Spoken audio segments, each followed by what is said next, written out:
తెలంగాణ ప్రభుత్వ పెన్షనర్ల సమస్యలను వెంటనే పరిష్కరించాలని పెన్షనర్ల సంయుక్త కార్యాచరణ సమితి ప్రభుత్వాన్ని డిమాండ్ చేసింది.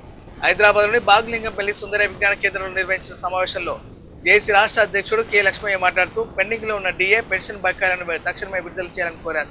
2026 జనవరి 1 నుంచి 6% డిఏ అమలు చేయడంతో పాటు అదనపు పెన్షన్ ప్రభుత్వ ఉత్తర్వుల మేరకు అమలు చేయాలని అన్నారు.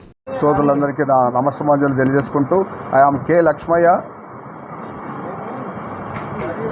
పెన్షనర్ జేఏసీ చైర్మన్గా ఉన్నా. నేను తెలంగాణ పెన్షనర్ జేఏసీ పక్షాన ఈరోజు జనరల్ బాడీ మీటింగ్ను నిర్వహించుకోవడం జరిగింది. ముఖ్యంగా హెల్త్ కార్డ్స్ గురించి రకరకాలుగా 17/7 నాడు మన డిప్యూటీ సీఎం గారు మరియు హెల్త్ మినిస్టర్ గారు కలిసి కార్డ్స్ను రిలీజ్ చేశారు. కొంతమందికి అప్పటికప్పుడే తయారు చేసి కార్డులు కూడా రిలీజ్ చేయడం జరిగింది. కానీ ఎక్కడ కూడా ఆ కార్డు చెల్లటానికి పరిస్థితి లేదు. ఇప్పుడు ఏమిటి అని అంటే డాక్టర్లు వాళ్ళ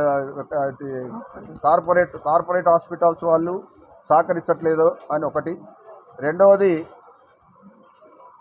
ఆ కంప్యూటర్లో ఏదైతే సెట్ చేసినో సాఫ్ట్వేర్ ఏదైతే తయారు చేసి ఇచ్చారో అది కూడా టెక్నికల్గా ప్రాబ్లం వచ్చిందని చెప్పేసి ప్రభుత్వమే చెప్పి కొంత టైం పట్టేటట్టుందండి అని తీసుకొచ్చారు. సరే చేసినావు, అది బాగానే ఉంది.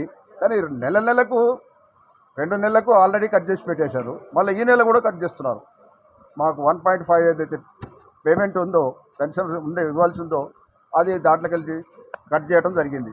అది కనీసం మోడాలిటీస్ ఫైనలైజ్ చేసుకోలేదు, మెమరాండం ఆఫ్ అండర్స్టాండింగ్స్ తీసుకోలేదు. ఏది లేకుండానే ముందుగానే కట్ చేయడం అనేది అందరూ బాధపడుతూ ఇవాళ తీర్మానించారు. ఇది పద్ధతి కాదు. మా డబ్బులు మాకు వాపసు ఇచ్చేయండి, అన్ని మోడాలిటీస్ పక్కా అయిన తర్వాతనే ఈ కార్యక్రమం చేయండి అని చెప్పేసి రిక్వెస్ట్ చేయడం జరిగింది.